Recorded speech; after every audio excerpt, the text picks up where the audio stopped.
Gaolatlhe yo gape e leng mothusa tautona a tlisa jalo pego ya kgaoganyo ya madi ya ngwaga ono wa 2026-2027.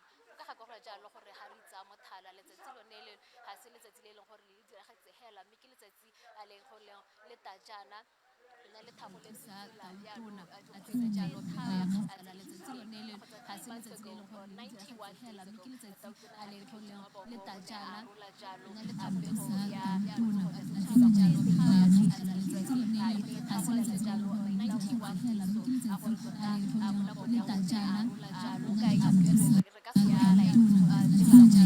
tsela tse di tlhokegang ya go thagolela jalo 91 days a gore tota mo nakong ya go ne a rola jalo re ka thulaganyo tsa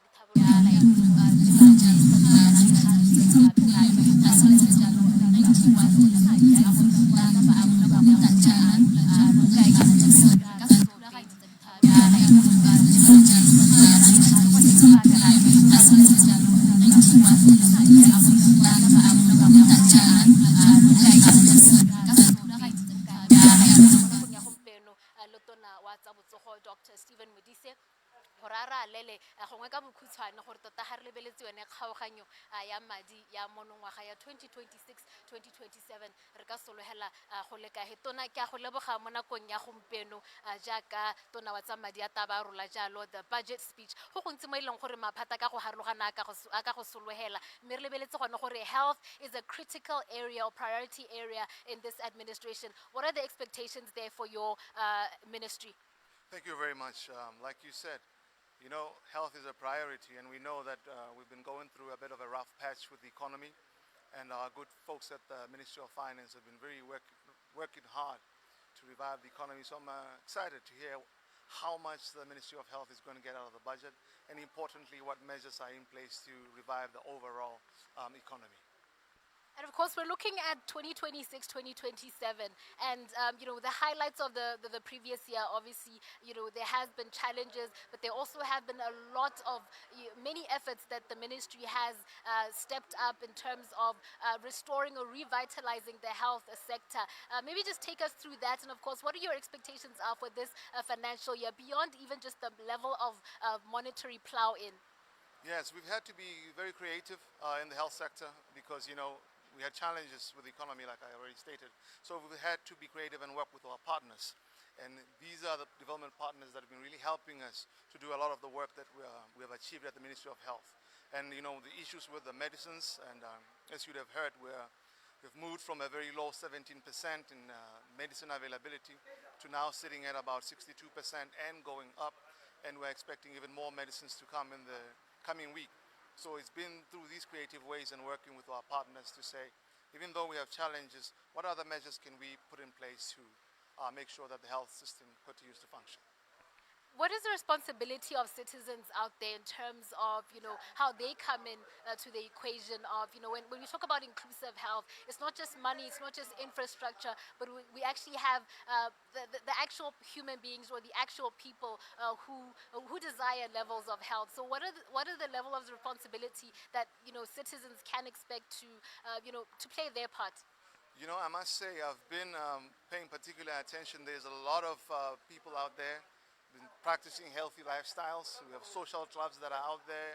You talk about cycling clubs, you talk about running clubs, you talk about soccer clubs that are really helpful. Remember, primary care is the main thing. We want to keep people out of hospital, keep people out of clinics, and the main way to do that is to eat healthy and to live healthy lifestyles. So I've really been impressed with what I've been seeing, and I encourage a lot of those clubs really because they help us a lot in the healthcare system. Maybe just to put it on the spot, Honorable Minister, just for a moment. I mean, if we're talking the budget, we're talking money, what would be enough for you, for your ministry, if you were to just ballpark it for a moment? Well, I don't have a ballpark figure right now, but I do have a lot on my wish list. So I have a very long wish list, and I'll be putting that against with what we'll be getting today. So fingers crossed. Thank you so much for your time. You're most welcome. Thank you. ene le tona wa tsa botsogo a re bolela gona gore tota ga re rebeletse ene o sologetse go le ka ge rebetse jone gone gore ke kgang ya moruthuta yone ya botsogo e leng gore setšhaba ka kakaretso e sologetse jalo go utlwa go le gontsi mme mo nakong ya gompieno gongwe re kgabaganyetse ka ko modiri ka nna re ba one le ene a go lekodise ka se e leng gore sa diragala ga a leng teng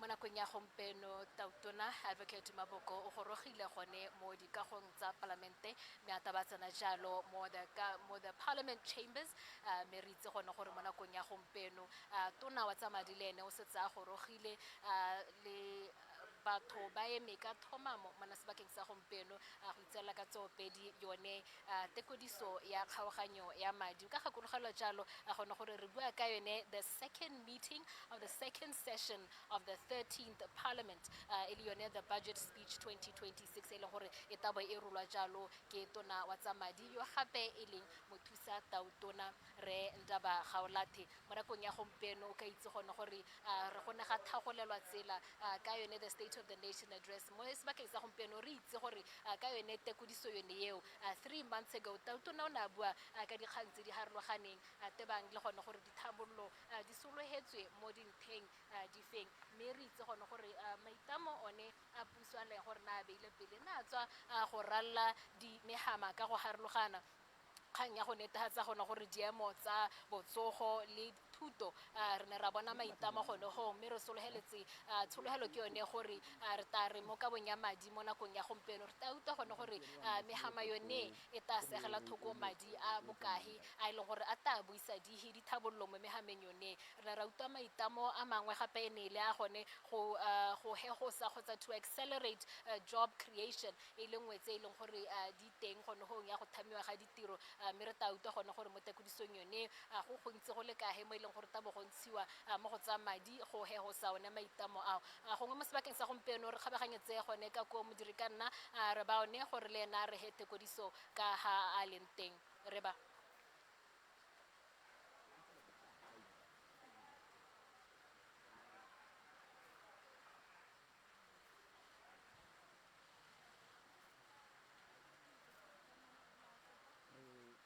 simolla gone gana re kopana ka nako e leng gore ke eo e leng gore o e sologetse gore ke yone e o tla go utlwa go le gontsi ka tsa madi o di utlwa go tswa mo gore Ndaba Gaolatlhe o e leng ene ministera wa tsa madi tsa lehatshe leno re ha go tla go netefatsa gore re go bolela tse dintsi tse e leng gore di tlabe di diragala ha ntle le moo re tle go itsise gape kana go gakolola tse dintsi tse di iragetseng mo nakong e e fetileng tse di sologetswe le tse e leng gore di iragetse le di sa sologelwa mme ebile gape tsone di diragala tsone le ga ne di sa sologela di tsa matsapa a gago o le Motswana di tsa matsapa a puso ya lehatshe la Botswana go di baakanya e le tsela e le nngwe hela gore a tsotlhe di ne mo seporong gore go tsosolosiwe itshololo ya lehatshe leno ke a go amogela Motswana mo go one television ya gago ya lehatshe le ya Botswana television ba itse gore budget kana kgaoganyo ya madi e re mo go one gampieno e tla ka nako e leng gore go thata tota bothata jo e se moeng mo lehatsheng la Botswana bothata jo go tswa kgakala bogolo jang go simolola mo nakong ya ngwaga e ne e heta ya 2025 ga ke nosi ke na le moeng wa me o e leng gore o tla ba nthusa go tlhotlha le go ana go simolola go ba gore tse di diragetseng di raeng le tse le gore di tlabe di diraga mo tsatsing leno di raeng di tla di tsholetse lehatshe la Botswana eng ke tumela thata gore ke na le wena gape ga morra jaaka gale o le moeng wa rona go tswa ko business Botswana e le yone mamang ya gago tota e leng gore o lebagane le yone tiro ya gago o le lentswe le matlho a ba business Botswana ke tse sebaka se le rena ke leboge ke dumedise babogedi ko gae jaaka ne ke bua re tsena hana ka nako e leng gore thata tota re tsena ka nako e leng gore Motswana le ene wa itse gore se se iragetseng mo dingwageng tsa ha sale tota e sale puso e ntšha etsa e tsene ka nako e leng gore go ne go le thata mme yaanong ya re ngwaga ntse e tsweletse ya 2025 bothata jo ya nna mo go teng bo mo matlhong a mongwe le mongwe yo e leng gore le o ne a sa batle gore a re kgotsana a re o ka itlhokomolosa a bona le ene gore ha re mo bothateng jwa itshololo mang e le gone gore motswedi wa rona wa madi o e leng gore puso e beile mo gone motswedi o gore tsamaise tsotlhe e duelele tsotlhe tse di tlhokang ke Motswana e leng ditemane di ne le gore jaanong ga di ire sentle ko marketeng o di rekwang go gone. Ke dumela gore lo yana ko business Botswana lo ntse le se le gore lo sa akantse gore kana go tlhatlhoba gore go a pele ntle le tshologelo ya gore puso e ka irang le ngena ke tsaya gore lo nna le gore lo re ngena lo tlile go itsosa go le kana ka eng lo le ba private sector go netefatsa gore go a pele le ga go ka tlhotsa temane ya tlhotsetsa pele lo tla nna le seabe sa go tsholetsa itsholo la lefatshe la Botswana.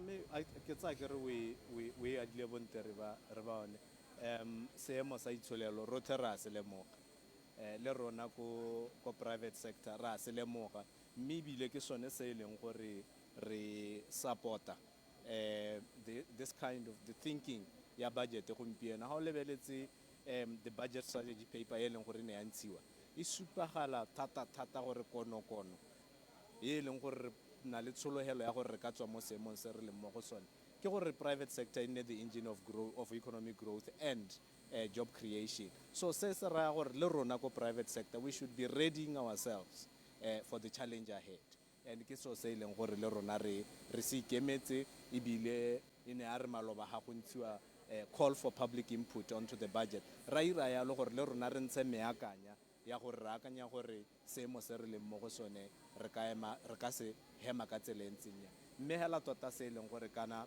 re tshwanetse gore re se tlhaloganye re se share le Batswana go gae gore mo seemong sa gompieno ke tsaya ke re ke molaetsa o utlwang re bone as you engage le di-commentators tse dingwe mo sebakeng se re leng mo go sone ga re a lebelela se e leng gore se ka replace diteemane, but we are looking at that which can complement diteemane gore re kgone gore re atolose metswedi e leng gore re ka nna le yone gore ha yo mongwe a gogela ko tlase motswedi o mongwe o ne le one o ka kgona gore o thibe phata yo ya diteemane. Ka ngwa di tse le gore di le bane pele le ha tshile mo nakong ya gampieno e runya maabane helana mme ebile ya mahama wa tsa itsholo tsa lefatshe la rona ke bolwetse jwa tlhako le molomo jo e leng gore bo tabogisa Batswana ka lepapa bo tabogisa government ka lepapa mme kana gore ya ka bolwantshiwa yana go raa madi mo gone mo pusong go raa madi a leng gore go itlhalang tsa so mme le ha seo go sena gore go ka itlhokomolosiwa yone bolwetse jo ka ntata gore bo amile bo tlebe bo ama ha bo ka jwelela le lefatshe leno go tla go tsana le ka kono tota ba re bo tla bo ama itsholo la lefatshe le go menaganye ka gore wa itse gore nama teng le yone re kwa ko makgweng mme ha ile gore e na le bolwetse go na le bolwetse jo le ha o ka tswa gore go na le go gongwe mo Botswana ko busong teng ba ba rekang bone ba re ema pele o tla go rekisetsa go bo go raya gore go amile ditemane go amile nama ya lefatshe la Botswana. No ke so se e leng gore e ne ya re le rona re le private sector re se lemoga ra rwala ditlhako ra re ga se so se e leng gore puso e ka se kgona e le nosi. As you may be aware re na le mo re go bitsang re a private sector disaster relief fund mo e leng gore e ne ya re mo go yone khuduthamaga ya fund eo ya bona go le maleba gore le yone e tsenye letsogo e kgone gore e thuse ka gore ke seemo se e leng gore re ka ra se letelela go jwelela hela ka o bua re bone remember gore ditemane tourism then beef nngwe ya dilo tse e leng gore re ntse re di rekisa and re na le di-farmera tse e leng gore di dintsi ba e leng gore ba rilaya mo dikgomong mo dipuding mo dinku. So it's important that by hook and crook re protected this industry. So this is why le rona re le the private sector e ne ya re lemoga seemo se e be re tswelela re ira gore re tsenye letsogo because ne re lemoga gore puso e le nosi ga e ka ke a kgona.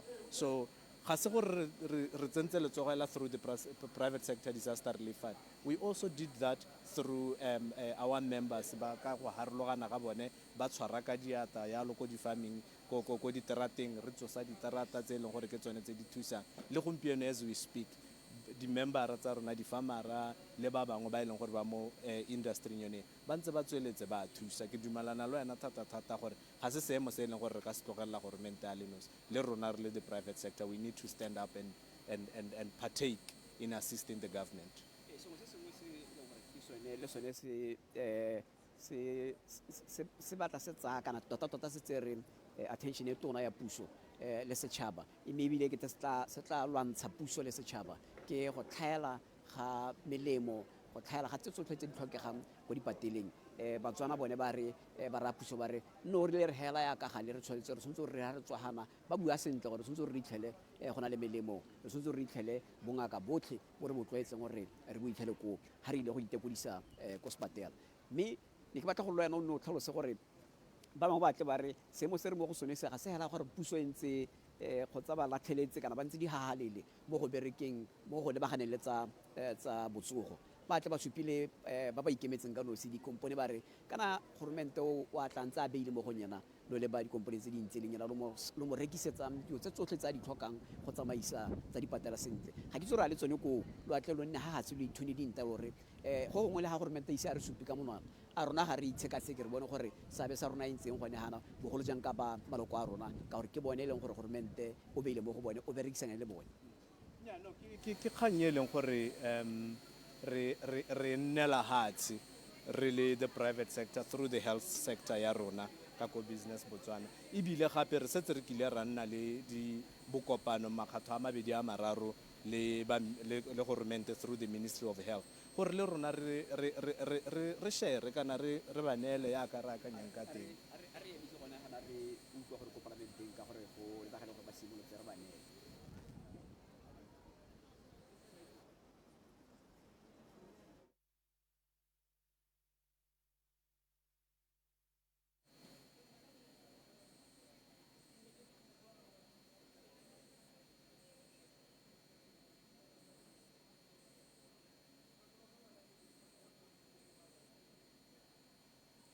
ga rena go se utlwane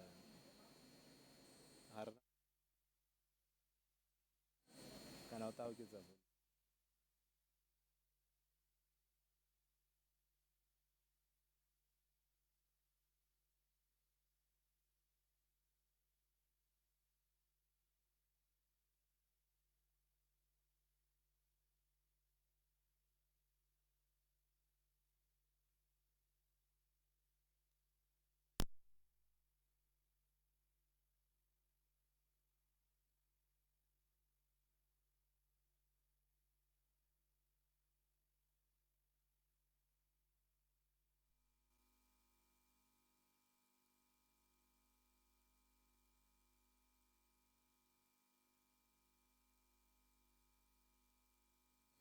Emma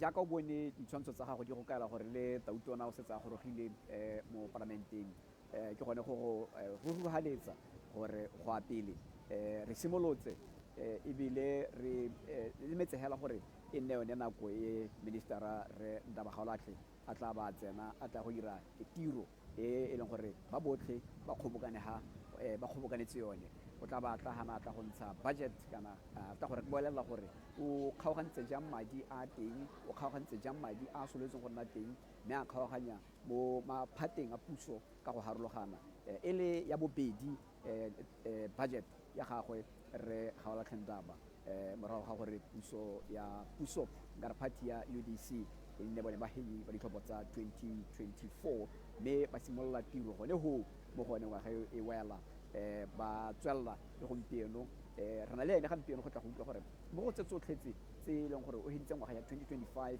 a ntse a di lemoga o dirile jang o tsile go harologana jang le kgaoganyo ya ngwaga e ne heta ya madi kana ebile o ka leba wa re o tsile go harologanya jang go tlile go harologana yang ene ka ha tla ba kgaogantse le mmenyana le puso ena le lone go gaisa kana go harologana le mo dingwageng tsotlhe tse di hitileng tse e leng gore ntse Botswana a tlwaetse gore madi a kgaoganngwa jang sengwe se tle ke bui ka sone ke tle ke re sengwe se batho ba le bantsi ba tle ba se lebelele pele ke gone gore madi ke bokae go tla bo go neetswe lephata le he bokae na kana ya mekgwebo e sologetse gore e ka nna le kgolo ga lephata la gore le ka hiwa madi a botoka ba ba leng gore bone ba dirisana le ministry go tsana wa education le bone ba sologele go le gontsi gore bone ba batla gore ministry o bo hile go le kana kae mme batho se se ke ba nna mo go sone ke gore ba batle go itse gore madi a na tsile go ne go berekegile go tsholetsegile go bereka ga Botswana ka sebakang se se lekang se se kae gore a Motswana o tsholeditse ka ga direlang lehatshe la Botswana ka teng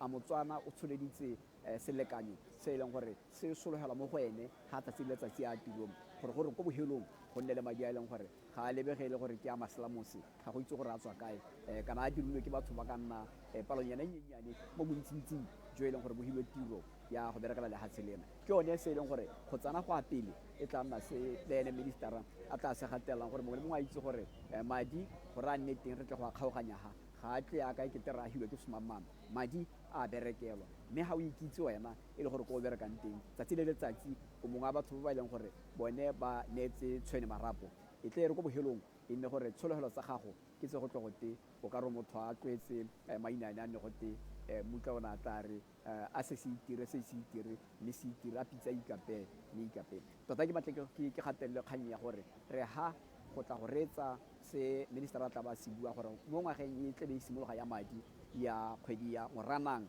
a simologa ya go ela ka kgwedi ya Mopitlo a hela mo ngwageng e tlang ya 2027 tshologelo ke gore go tsile go nna le gore ministera a re le ha o bona re ntse jaana re tle be re bereketse mo go teng ke gone mo sakanampeng re jetse ko pele tse e leng gore tota nka bore re bua ka tsone gompieno mme se e leng gore re ipela ka sone ke gore dipalo tsa rona di re kaela gore mo babereking ba puso mo babereking ba ikemetseng ba dikompone tse di ikemetseng go bereka go tsholetsegile ka selokano se se kana go raya gore re ka solela gore le maduo a go bereka mo go tlhabologileng ebile go tsholetsegile jaanong re ka sologela maduo a ko godimo ne ke boela gape ko kganyele ya gore ke gatelele kganya ya FMD e leng bolwetse jo le jwa tlhako le molomo gore bolwetse jo bo re tsentse mo mathateng a kana ka eng le gone gore mme goromente mo nakong ya gampieno o ira eng Motswana mo nakong ya gampieno o ira eng gore go se ka ga kekela e nna gore ko bohelong jwa letsatsi go nna thata ya lentswe ya gore go ka lwantšhiwa bolwetse jo ba tlhalosa ke ba ba leng gore ba itse thata ka bolwetse jo kana ba itse ke ba taolo matlhoko a loruo ba bua gore ga bo ka tla gore bo tle go hela bo tsene mo karolong ya borwa e ka kwanwe ba re go tla bo go nna le khuranyo ya kana go nna le selelo se se heteletseng ka gore jo go teng bo ka tla ka kwano ke jo bo bogale jo bo hetang jo e leng gore bo tlhasetse ka ko bokone jwa lehatsheng jo e leng gore jone bo tlhaga bo dumela gore bo tlhaga ko lehatsheng le le la Zimbabwe go e sa le go kuelwa gore bo ko bo dule lebelela ko parlamenteng o lebelele gore ke a bona gore o se tsame ka dinao speakera a ntsa tlhatlhoba ba ntlo a gagwe e leng mapalamente ba bua sele le sele ba tle ba bua tse e leng gore ba di sologetse le bone mme ke dumela gore e tle be se hela go bua e tle be le go gatela ntlha ya go dira ka bonatla ka gore mo nakong ya gampieno ke yone mmangkgang tota kgang ga se hela gore diteamane ga di rekise seo re a se itse kgang ke gore jaanong ga go te go tla ka maano a mantšha a go netefatsa gore itsholelo ya go tokagala a ba ba e leng gore ba ka bereka bone a ba teng a ba ba e leng gore ba ka bereka bone jaaka ke bua a ba ba tsweletseng ba bereka a go na le sengwe se e leng gore ga puso e change-a ditsamaiso tsa yone bone le bone go a ba ama go change-a kana go hetola ka ga ba ntse ba bereka ka teng a go na le gore mongwe le mongwe o ka ikala le isaakalo ke e leng gore o mo eteletse pele a ikala gore ene o berekela lehatshe le yang se sengwe se etse se gatelelo ke gore batho ba le bantsi o ka re ga ba golagana ga ba itse go golaganya tiro ya bone le itsholelo a lehatshe gore e dira jang ke gore mongwe le mongwe o tsaya gore ba bangwe ba tsaya gore ga ba berekelang teng tota bone seabe sa bone ga se se kae ga se se tlhokegang ke ka moo ko teng gongwe tleng le gore ba goga maoto mo go direng tse tsotlhe tse e leng gore bone ba di hiretswe gore ba dire ke ne ke batla gore ke tswelele gape ke go gakolole gore sengwe se ne se bua ke mongwe wa ba ba leng gore ba tswa kgakala ba setse morago itsholela lehatshe le mme ebile e le go tle go te ke moitseanape ke re Dr. K. Jeffries maabane ga ke bua le ene ko lopelo lwa gagwe o na nthare ga ke sekatshekatse go dire kaela gore why letseno le le dira gompieno le lekana re dira ba itsholelo a lehatshe le lekana le nne le irwa ke itsholelo ne ka dingwaga di le 50 tse di hitileng ka 1975 a re selekanyo sa letseno le leng gore di dirwa ke itsholelo le tsena Tishere. mo Tsagao, Moro, Rialocha, Kore, Omlu. Mr. Speaker, I am pleased to present to the National Assembly the budget proposals for 2026-2027 financial year. Mr. Speaker, when I stood before this honorable House last year to deliver my first budget, I spoke candidly about the fragile state of our public finances, the erosion of fiscal buffers, the weaknesses in key government systems, and the lived realities of our people, particularly the heavy burden of unemployment borne by our youth. That budget was, by design, a statement of truth, a clear-eyed diagnosis of where we stood as a nation and the scale of the task before us. Mr. Speaker, the 2026-2027 budget, under the theme, A New Era of Economic Transformation and Fiscal Prudence, builds directly on that foundation. It marks a deliberate transition from diagnosis to delivery as we advance reforms to restore stability, strengthen institutions, and lay the groundwork for inclusive and sustainable growth. This budget is not merely an instrument for allocating public resources. It signals a fundamental shift in how growth will be driven away from dependence on public spending as the primary engine of opportunity and towards an economy anchored on productivity, private initiative, and disciplined execution. It is inspired by our national true north, a high-income Botswana, economically diversified, where every citizen is employed, empowered, and fulfilled. It also sharpens our focus on exploiting and nurturing those natural resources or sources of comparative advantage capable of sustaining growth beyond what the government alone can finance. Mr. Speaker, this budget is fully aligned and gives practical expression to the priorities articulated by President Gideon Boko in his 2025 State of the Nation address, delivered under the theme, The Steady Path, Delivering on Our Promise. The President called for a decisive transformation of our economy beyond diamonds, and central to his message were the values of integrity, citizen empowerment, and job creation. The 2026-2027 budget translates this national vision into a concrete policy choices, resource allocations, and institutional reforms designed to deliver inclusive growth, restore confidence, and create sustainable opportunity for all Botswana. Mr. Speaker, the 2026-2027 budget is firmly anchored in and inaugurates the implementation of the 12th National Development Plan and the Botswana Economic Transformation Program.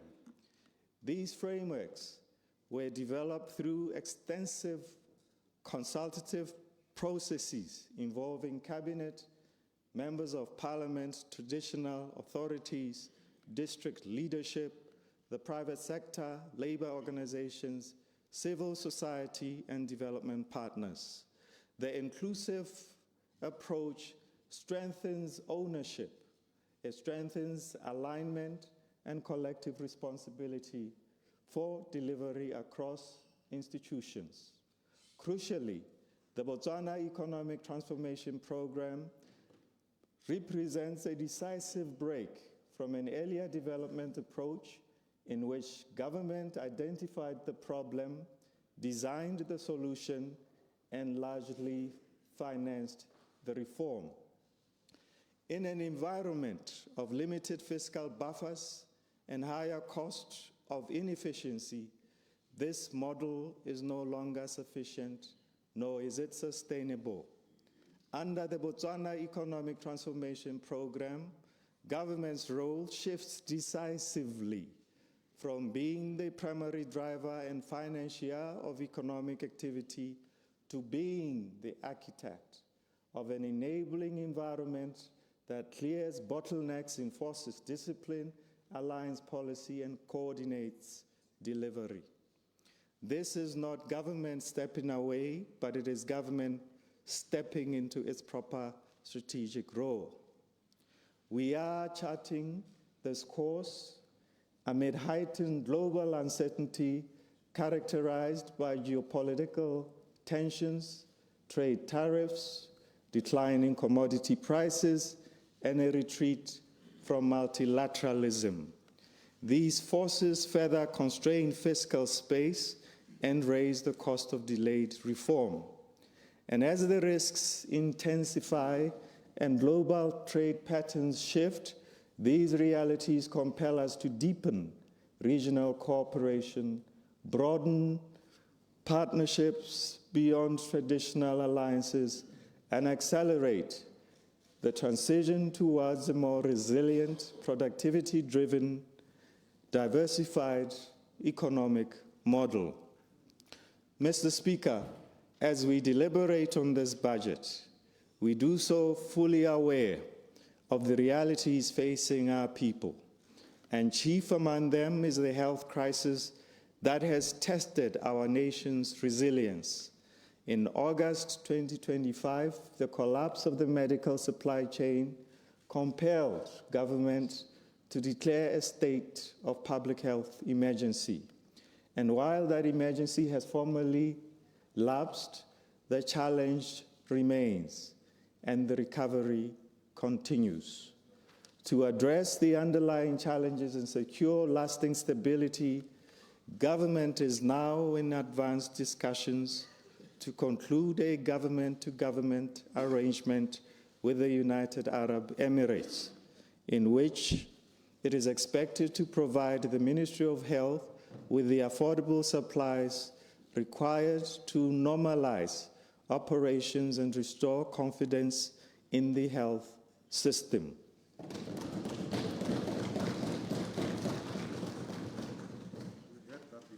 Mr. Speaker, at a time when our nation is already navigating significant economic and social pressures, the outbreak of the foot-and-mouth disease in Zone 6B has emerged as a dark cloud over our agricultural sector and the rural livelihoods of our people.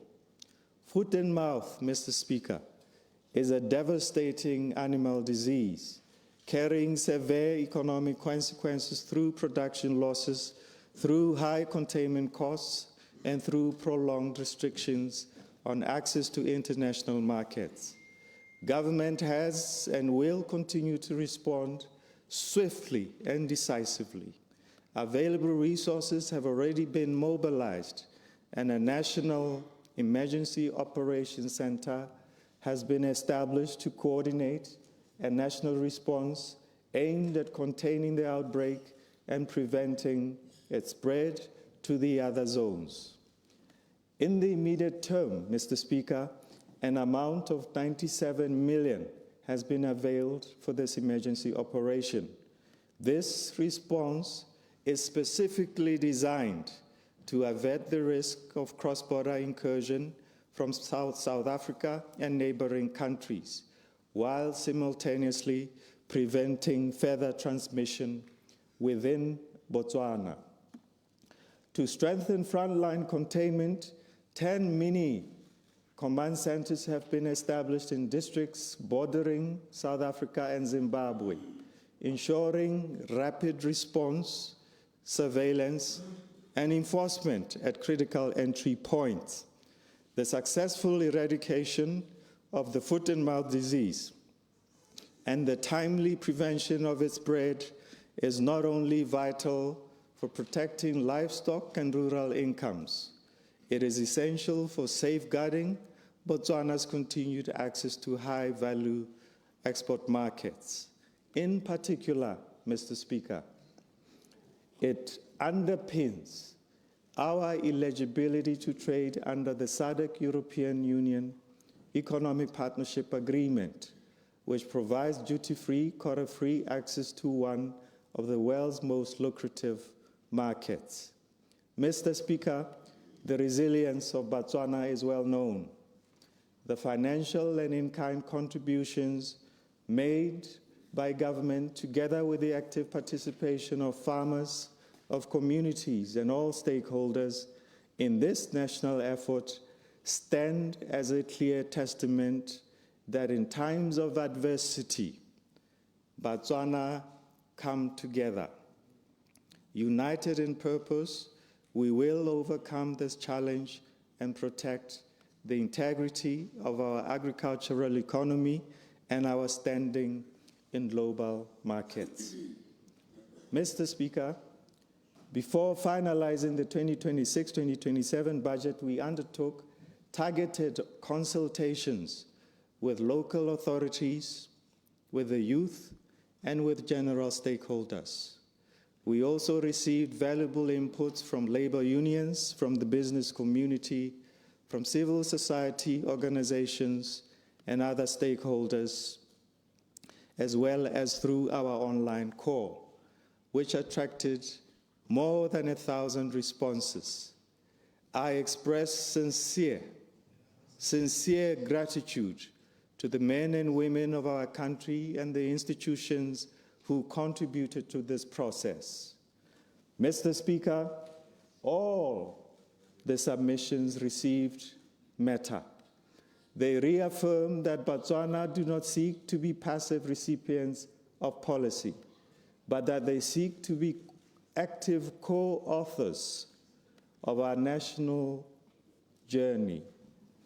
And while not every proposal could be implemented within the budget cycle, we have already begun adopting those submissions where immediate implementation is feasible, while others are undergoing detailed analysis to inform policy beyond the budget cycle.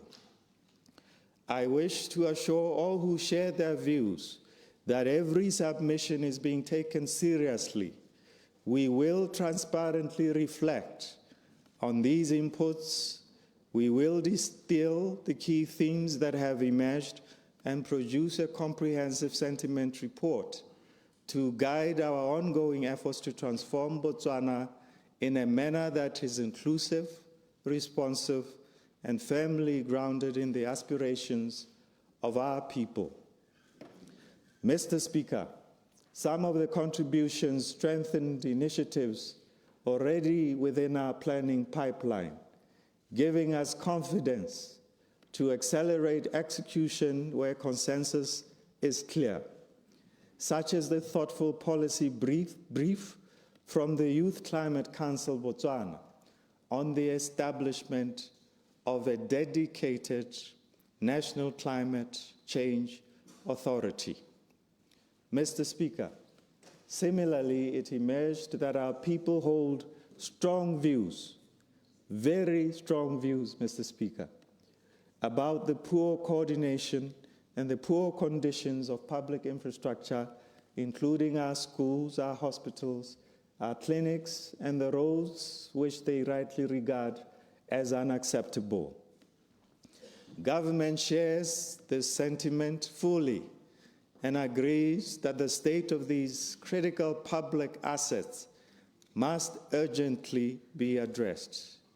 And therefore, it is proposed that for 2026-2027 financial year, maintenance be allocated 1.85 billion to rehabilitate and preserve existing government assets, including schools, health facilities,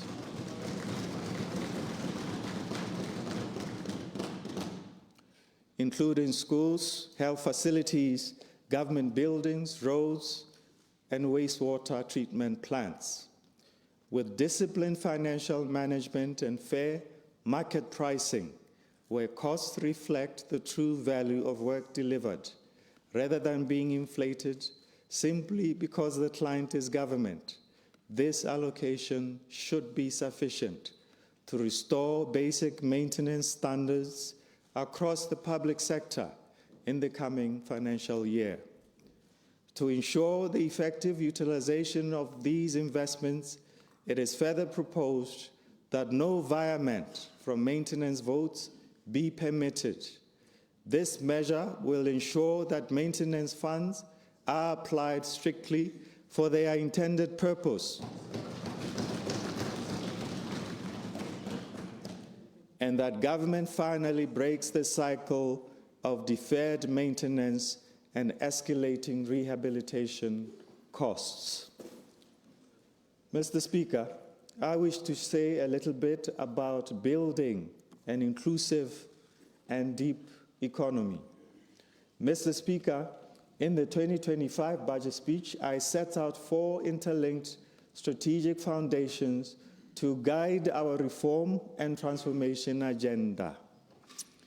First, I talked about halting the financial hemorrhaging within government.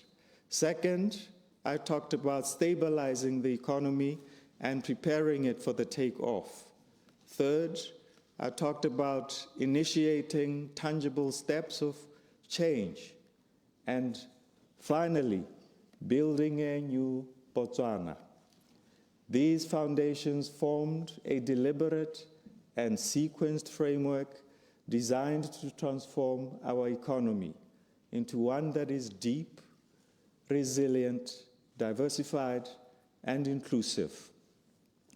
The 2026-2027 budget builds directly on this framework, advancing its implementation and reaffirming the continuity and the resolve of our reform journey. Phase 1, halting the financial hemorrhaging in government. Mr. Speaker, this phase is anchored on 3 pillars. First, fixing government systems. Second, strengthening oversight institutions to safeguard public resources. And third, mobilizing the private sector and society as active partners in restoring efficiency, discipline, and accountability. The 2026-2027 budget sustains this focus, recognizing that fiscal sustainability cannot be achieved without disciplined systems, without credible oversight, and without a whole of society commitment to value for money. Government systems.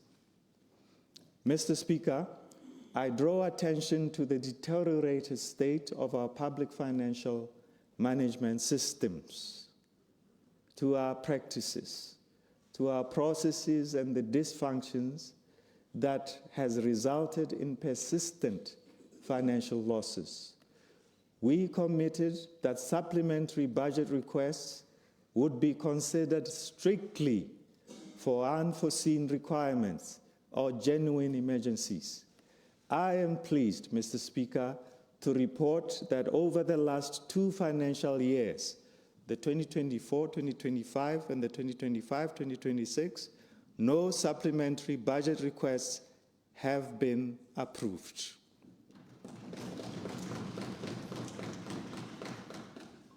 Where line ministries sought additional funding, they were required to prioritize these needs within their respective approved allocations. This marks a decisive break from past practices where supplementary budget had become routine, with damaging consequences for fiscal sustainability. Mr. Speaker, our efforts have started bearing fruits. As announced in the 2025 budget speech, the strict enforcement of government purchase orders and the discontinuation of commitment letters has been implemented to curb the accumulation of unfunded obligations. These measures were further reinforced through the temporary centralization of GPO issuance within the Ministry of Finance from July 2025. This decision, Mr. Speaker, has had a demonstrable and material impact on expenditure control. In the 3 months preceding the decision, government spending through GPOs averaged approximately 1.14 billion per month, with total commitments amounting to 3.4 billion between April and June of 2025. Following the centralization of GPOs, Mr. Speaker, average monthly spending declined significantly to approximately 584 million pula.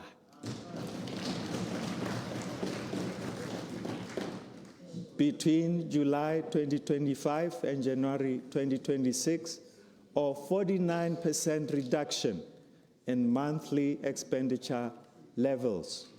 Cumulatively, this moderation in spending reflects a substantial tightening of commitment controls and confirms that centralized oversight has been effective in curbing non-essential procurement, improving expenditure discipline, and reducing fiscal leakages across the government.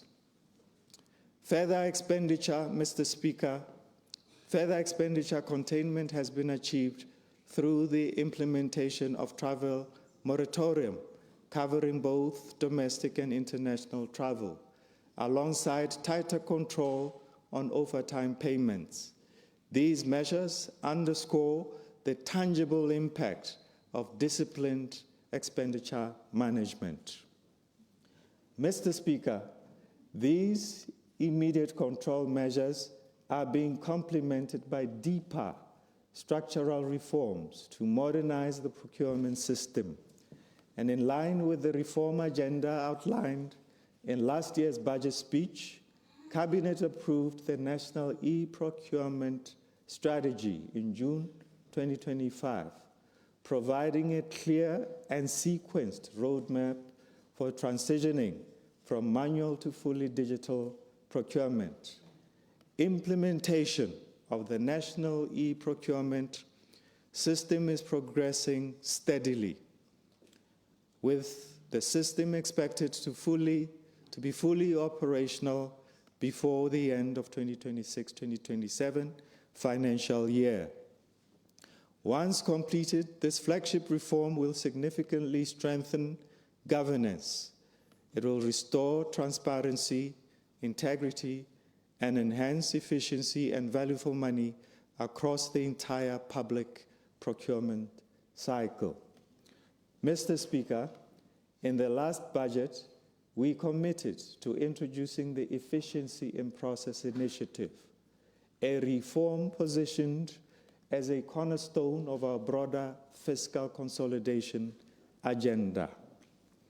We have made limited progress in some aspects of this initiative, particularly integrating our systems to support efficient revenue collection, as well as strengthening the institutional and human capacity required to collect revenue effectively. And notwithstanding these challenges, Mr. Speaker, government remains steadfast in advancing this reform. Mr. Speaker, in line with the initiative, extensive consultations were undertaken with 9 ministries during the preparation of the 2026-2027 budget. These consultations resulted in the revision and partial revision of existing user fees and service charges, as well as the introduction of new cost recovery items aligned with the principle of fairness and value for money. And as we deepen this reform through technical cooperation we are confident that the Efficiency in Process Initiative will play a critical role in strengthening revenue mobilization, reducing fiscal leakages, and supporting our broader objective of building a more efficient, disciplined, and fiscally resilient public sector. Mr. Speaker, we are determined, and we have started, and efforts have been undertaken for a comprehensive review of a development manager model as part of our broader effort to halt financial hemorrhaging and restore value for money. The DM model was introduced in 2023 with a clear and noble objective to address long-standing initiatives or inefficiencies in project delivery intended to accelerate implementation and improve coordination across complex infrastructure programs. Indeed, Mr. Speaker, in several jurisdictions internationally, this model has delivered positive outcomes. However, in Botswana's context, a comparative assessment of projects that were to be implemented under the DM model against those delivered through conventional approaches reveals unacceptable cost differentials. Under the DM model approach, the construction of new primary schools was to be approximately 34% more expensive. A principal hospital project recorded a cost variance of over 56%, amounting to more than 630 million, while road projects were on average 11% more costly.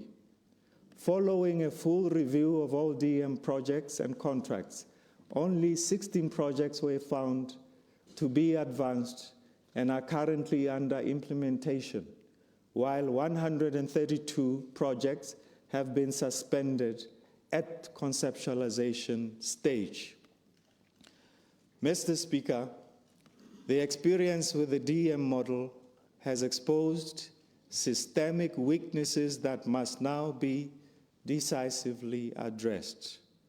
And these include ad hoc decision-making, inadequate cost-benefit analysis, weak project selection and appraisal processes, poor adherence to established control frameworks, and limited institutional capacity to conceptualize and execute mega infrastructure projects.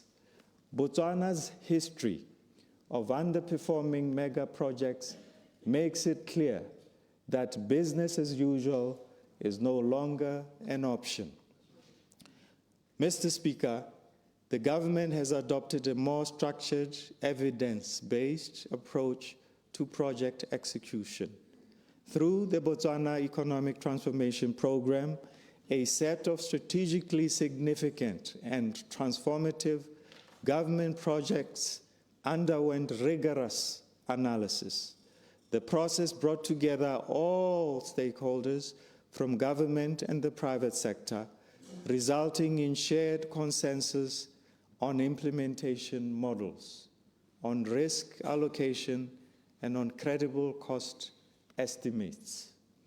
Mr. Speaker, government remains firmly committed to ensuring that every strategic project, including transformational initiatives such as the Chobe Zambezi Water Transfer Scheme, rail infrastructure projects, the upgrading of A1 and the National Digital ID program are executed correctly at the right cost and in full compliance with the public finance management legal framework.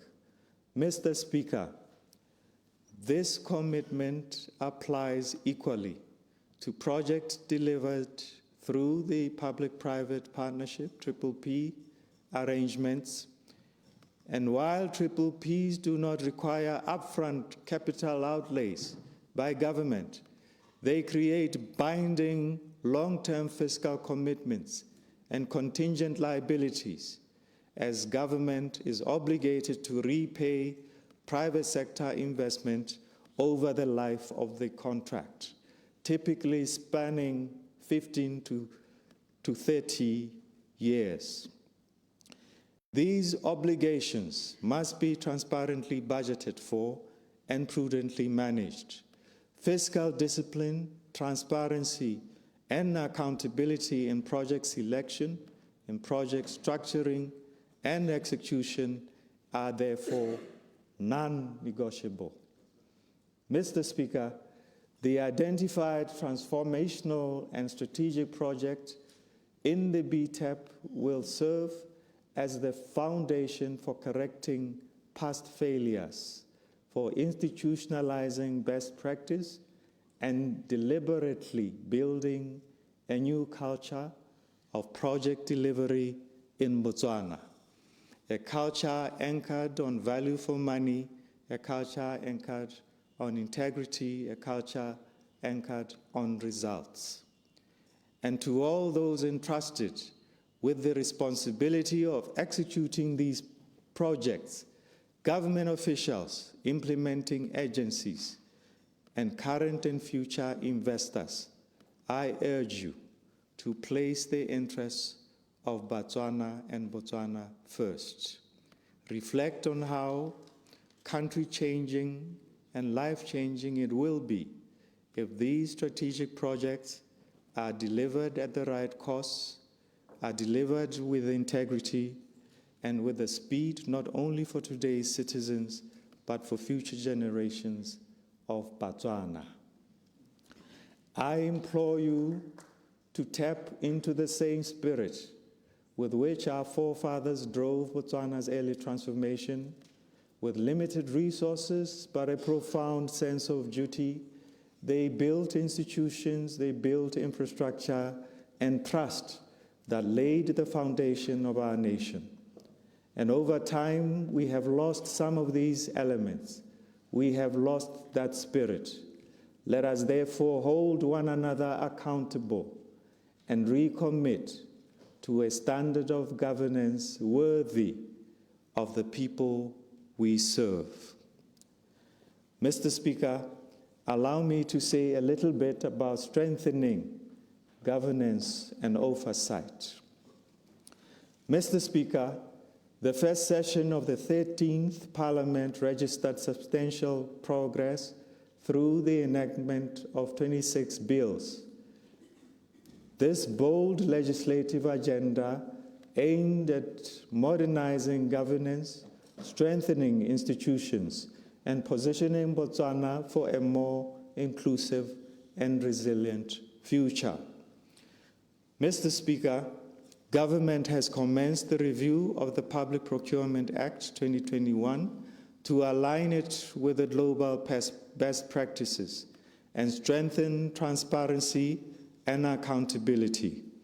The review seeks to improve efficiency, to reduce delays, and create a deliberate and structured pathway for previously underrepresented groups, including local manufacturers and other key sectors, to participate meaningfully in public procurement without distorting the economy.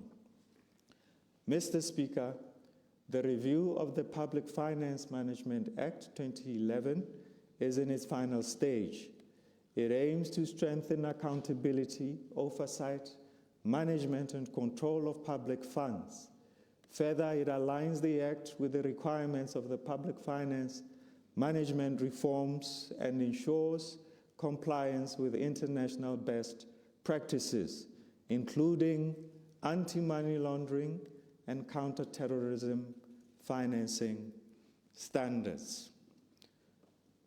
Mr. Speaker, the review of the Financial Reporting Act 2020, which commenced in October 2025, will introduce regulatory measures to promote fair competition between multinational and local audit firms.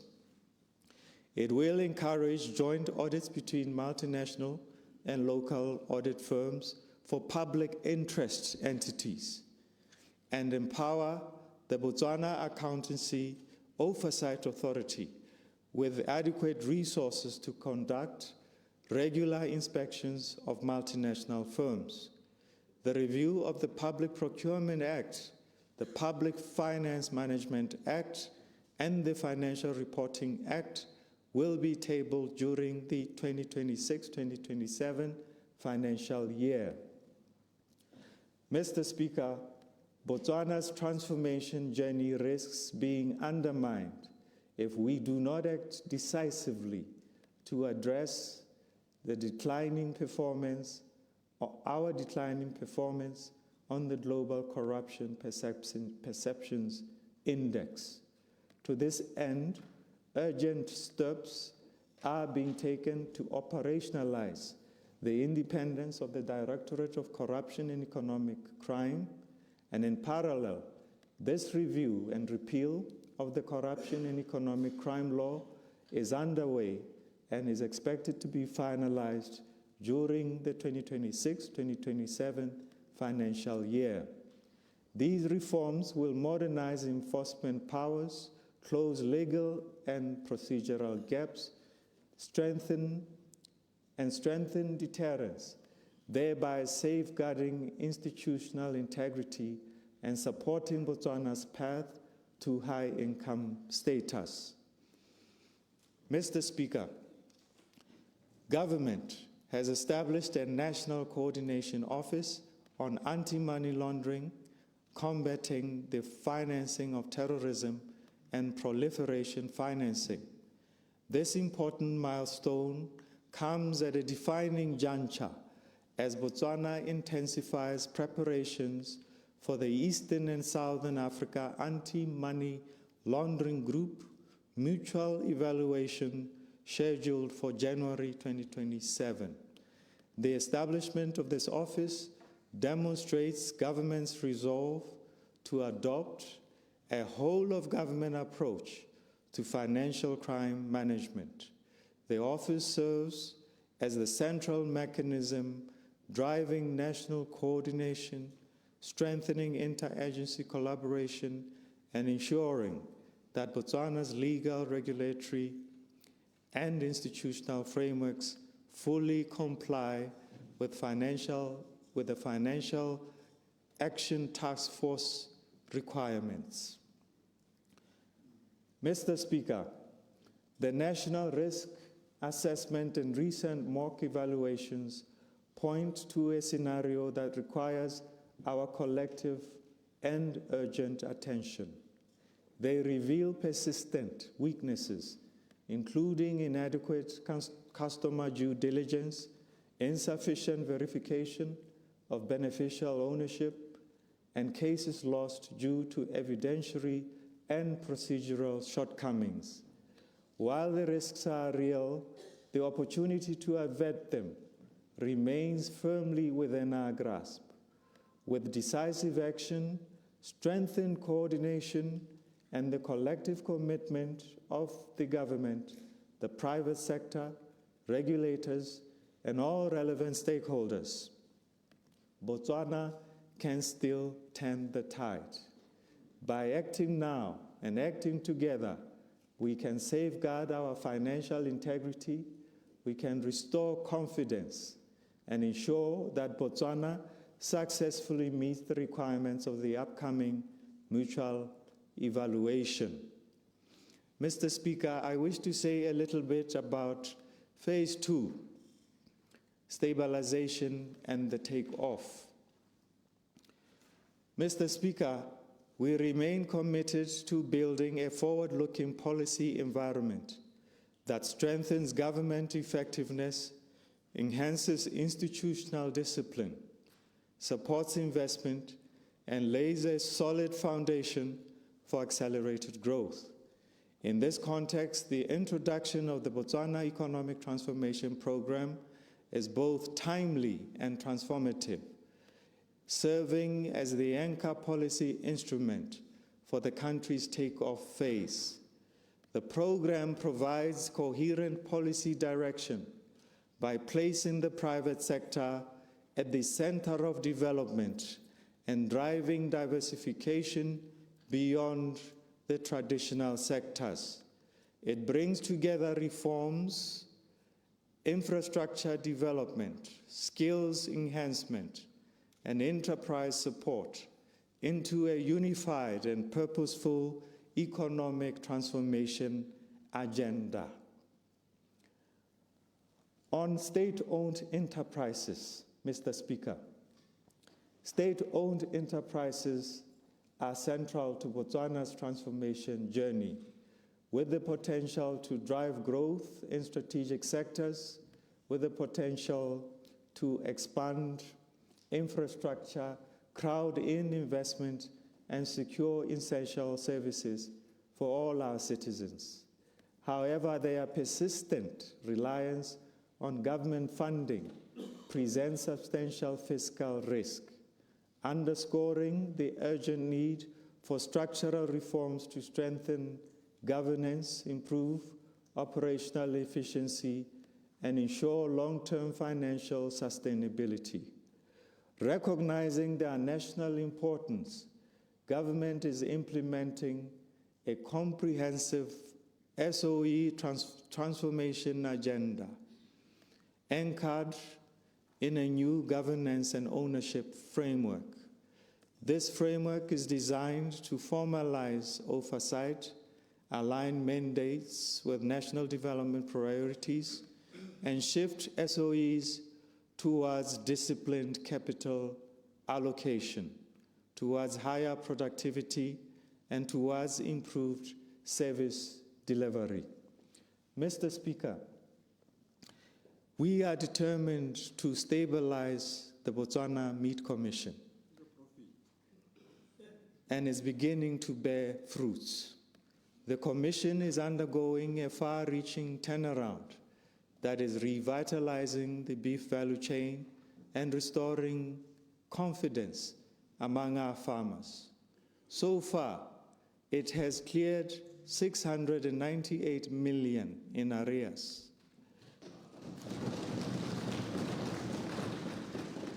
It has strengthened internal controls, and it has achieved significant operational gains, including a 22% increase in throughput at Lubatse plant and a 31% rise in revenue to 1.04 billion on a year-on-year basis.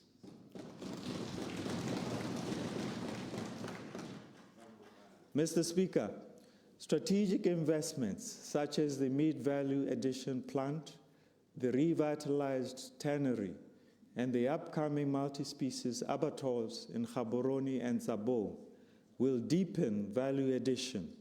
They will diversify production, widen market access, and enhance farmer incomes. These developments will generate sustainable jobs. They will revitalize rural economies and position the BMC as a commercially sustainable, export-oriented enterprise. It is therefore imperative that we resolve the FMD foot-and-mouth situation urgently so that we do not lose the hard-earned gains that have the potential to transform our economy. Mr. Speaker, consistent with the commitments made in last year's budget speech regarding the scaling up of production at the Botswana Vaccine Institute, the institution continues to serve as a cornerstone of our national animal health system and key exporter of vaccines across the region. And as foreshadowed last year, government has moved beyond intent towards implementation to address aging infrastructure and unlock additional capacity. A new blending and filling lab is currently under development and is expected to be completed in the 2026-2027 financial year. The investment will significantly increase production capacity, will ensure full compliance with good manufacturing practices and enable the diversification of vaccine products, thereby positioning the BVI to strengthen regional supply chains and contribute meaningfully to export-led growth. Mr. Speaker, government is laying the foundation for long-term agriculture-led industrialization and inclusive job creation, with the National Agricultural Research and Development Institute, NARDI, playing a pivotal role.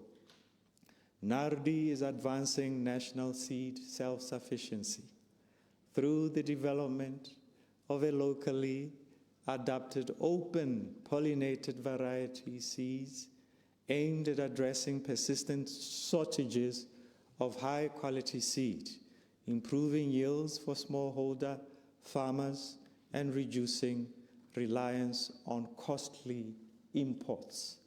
During the 2026-2027 financial year, government will upgrade NARDI laboratories towards accreditation, expand testing capabilities, and modernize the seed processing plant.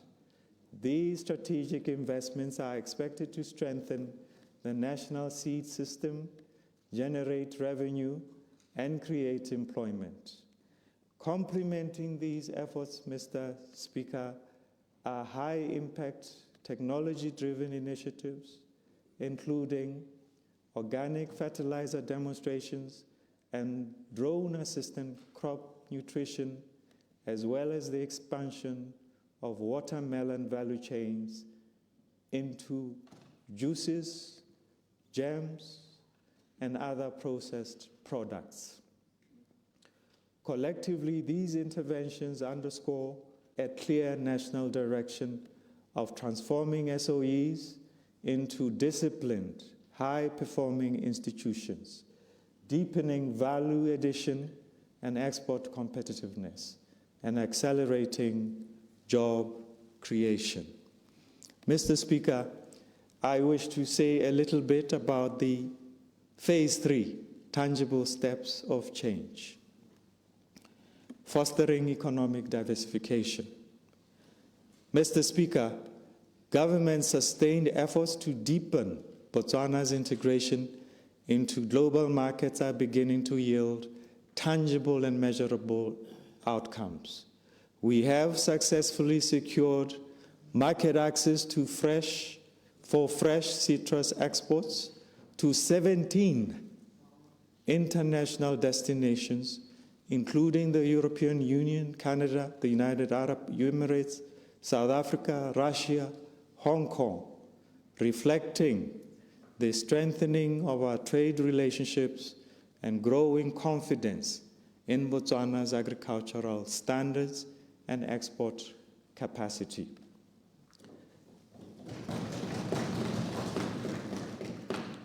This expanded market access, Mr. Speaker, has translated into strong export performance, with fresh citrus exports increasing from 2,790.68 tons in the 2024 season to 13,711 tons in the 2025 season.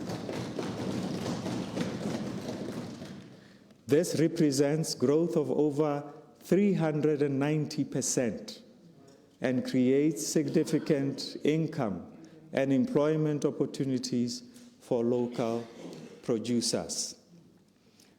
Mr. Speaker, government continues to play a facilitative and strategic role in the process by engaging targeted trade negotiations with key economies, including South Korea, the United States of America, China, and India, with the objective of unlocking additional export markets.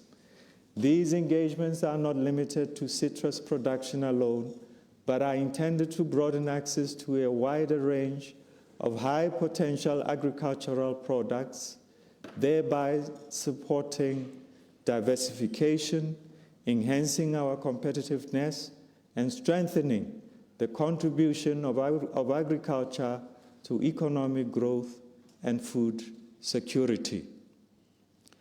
Mr. Speaker, government continues to make significant progress in advancing its mining sector diversification agenda, with the Khoemacau copper mine expansion launched, supported by secured financing and expected to employ up to 5,500 people at peak construction in the coming financial year. The development of a battery-grade manganese is similarly on track, as Menzi Battery Metals has completed key demonstration-level milestones and is nearing completion of the definitive feasibility study. Implementation of the National Mineral Resources Exploration, Exploitation, and Value Chain Development Strategy is underway. Mr. Speaker, government has commissioned a feasibility study to assess the unbundling and corporatization of Botswana power generation assets, currently held by the Botswana Power Corporation, BPC. The study aims to determine the preferred unbundling model, to outline the necessary institutional and governance arrangements, and evaluate the legal, regulatory, and financial implications of the proposed restructuring.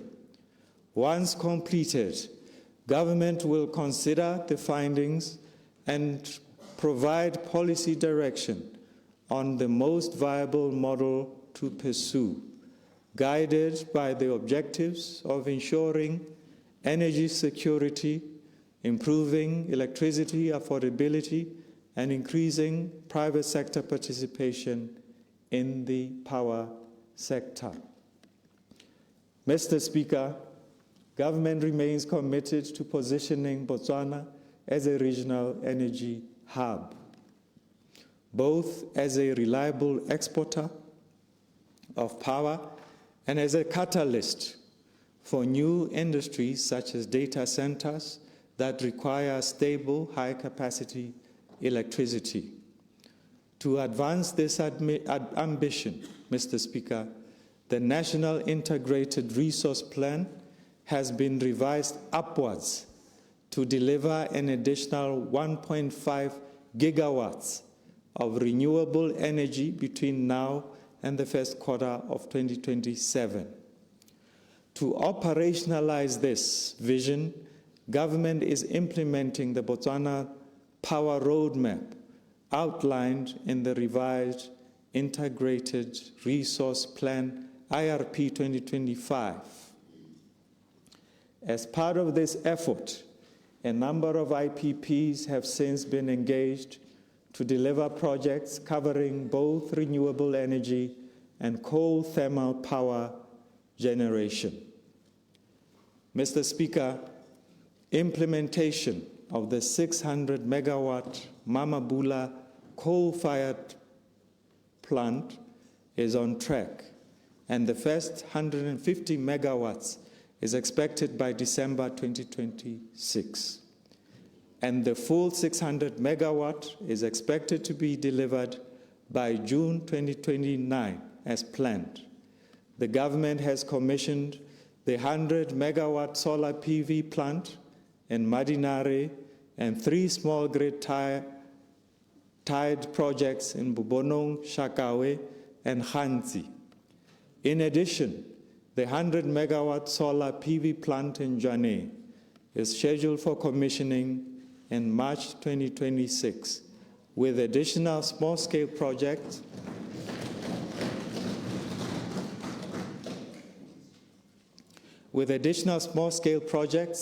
expected within the next 24 months. The Maung 600 megawatt solar project is under procurement, whilst the procurement of Letlakane 400 megawatt solar PV is still under preparation. Further, the 400 megawatt Isang solar PV project has been moved forward for implementation during 2026.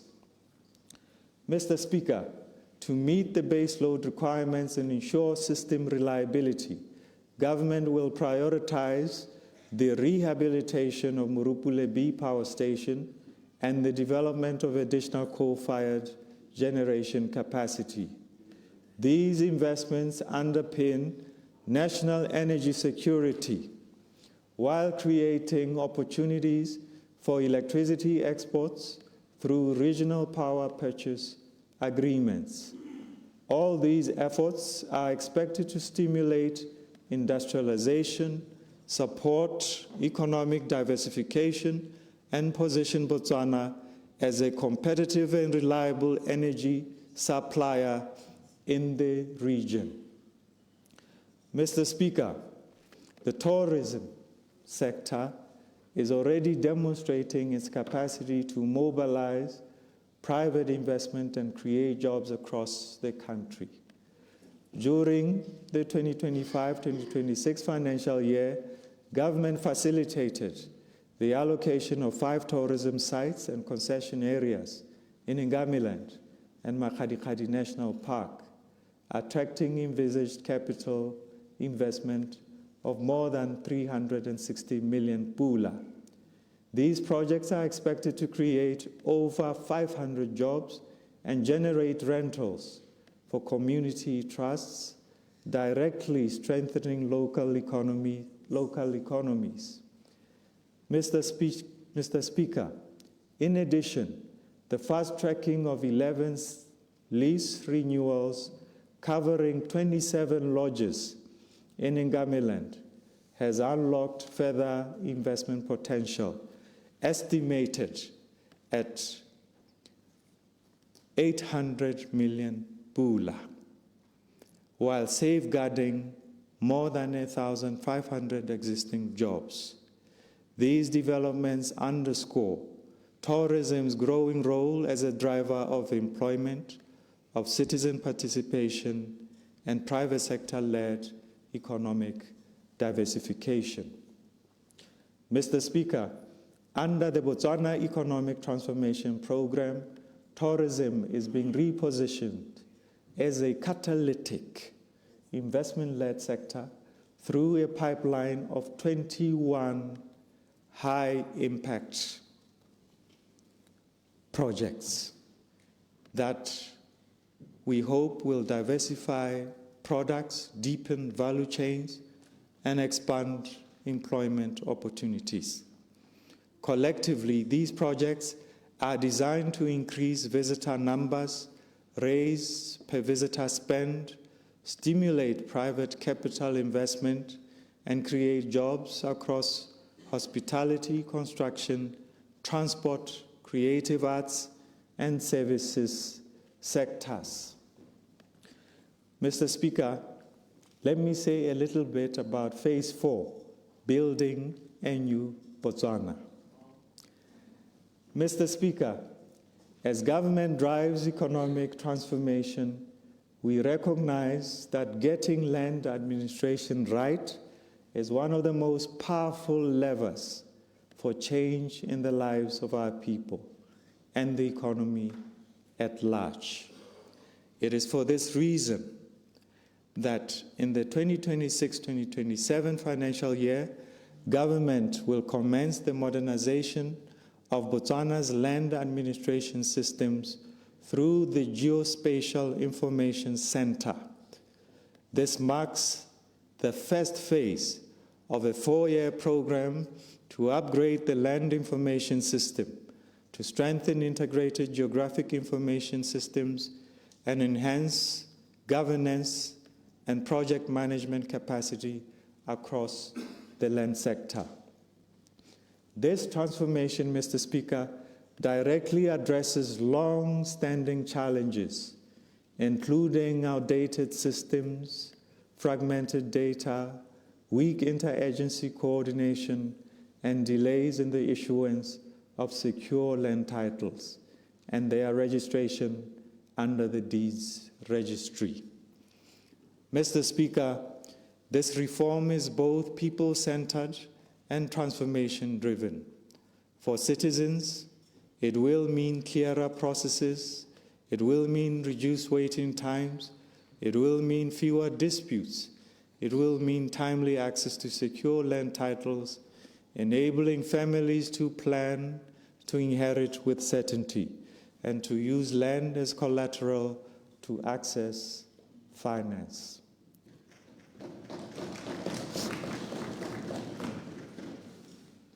For the economy, Mr. Speaker, it will unlock land as a productive asset.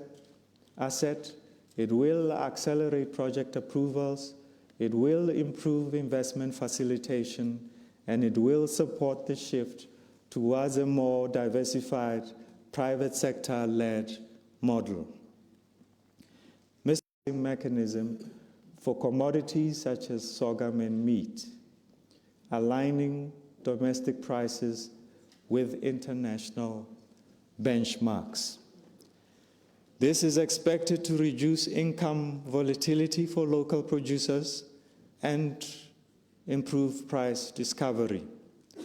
Beyond agriculture, the BMX will contribute to reducing Botswana's over-reliance on diamonds by creating new value chains, positioning the country as a regional trading hub, and strengthening the integration into global trade networks. The National Fund of Funds, Mr. Speaker, and the MSME financing reform. I wish to say a little bit about that. Mr. Speaker, in my maiden budget speech, government committed itself to a fundamental shift in how we support citizen-owned enterprises. We stated clearly that Botswana must move beyond fragmented, loan-heavy interventions towards a more strategic, market-enabling approach to micro, small, and medium-sized enterprises finance. And this to be done through the establishment of a National Fund of Funds as a cornerstone of a modern financing ecosystem. And indeed, Mr. Speaker, in 2025, the World Bank undertook a comprehensive study under the Botswana Financial Sector Development Strategy, focusing specifically on MSME access to finance. The study confirms that our current MSME financing model remains overly reliant on direct lending and on collateral-based credit and is administratively heavy. Public schemes that are unintentionally crowding out entrepreneurs, innovators, disruptors, creatives, and other brilliant ideas, crowding them out, including bomma le borra ba semausi ba dimausu, le bomma le borra ba metshelo, among others. It further concludes that future impact will not come from loans alone, but from a well-governed second-tier funding mechanisms, credit enhancement instruments, and patient capital structures that can support innovation, early growth, and scale. Mr. Speaker, the study provides government with a strong, evidence-based foundation to design the fund correctly, from governance and risk-sharing to alignment with the international best practice. It affirms that a fund of funds model can channel capital through professional and indigenous intermediaries. It can strengthen non-bank financial institutions. It can support equity and quasi-equity instruments and expand access to finance without distorting the market or placing undue fiscal pressure on government. Mr. Speaker, in parallel, government has already undertaken its own studies and benchmarking exercises of international experience. And one such case is Georgia, where public policy recognizes that young innovators cannot be developed through debt instruments alone.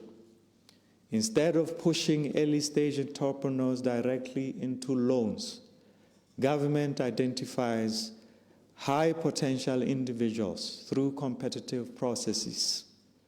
These individuals are then placed into structured development programs, providing mentorship, providing industry exposure, providing facilities, and providing time to refine their ideas. Only after successful incubation, participants who demonstrate commitment, participants who demonstrate capability and growth potential are supported through grants. This approach has produced and continues to produce viable firms able to later access equity and commercial finance. Mr. Speaker, this experience reinforces a simple truth that when we demand collateral from those who have not yet had the opportunity to accumulate assets, we are not managing risk. We are excluding talent. This is not a failure of these aspiring entrepreneurs. It is not a failure of our creatives, but it is a limitation of our ecosystem. Mr. Speaker, in the 2026-2027 financial year, government has proposed an allocation of 1.31 billion across programs to support MSME financing.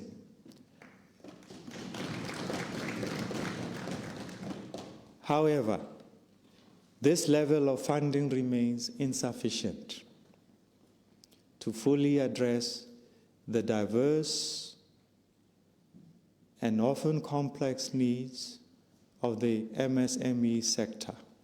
To bridge this gap, government will continue to work of establishing the National Fund of Funds, which is expected to be operational in the 2027-2028 financial year. Mr. Speaker, the groundwork for the establishment of a fully fledged Botswana Sovereign Wealth Fund is underway. The process will include the enactment of a comprehensive legislative framework that regulates governance, investment policies, and institutional safeguards in alignment with the Santiago Principles, of which Botswana is one of the original architects. The fund, which marks a significant milestone in our fiscal and economic reform, will serve as a stabilization buffer during periods of economic volatility, enabling governments to smoothen revenues and safeguard fiscal sustainability. The fund will also ensure that national wealth is preserved, grown, and deployed in a manner that delivers lasting value for current and future generations. It will also serve as a strategic instrument to advance economic diversification and stimulate job creation. Mr. Speaker, I wish to say a little bit about advancing transformation.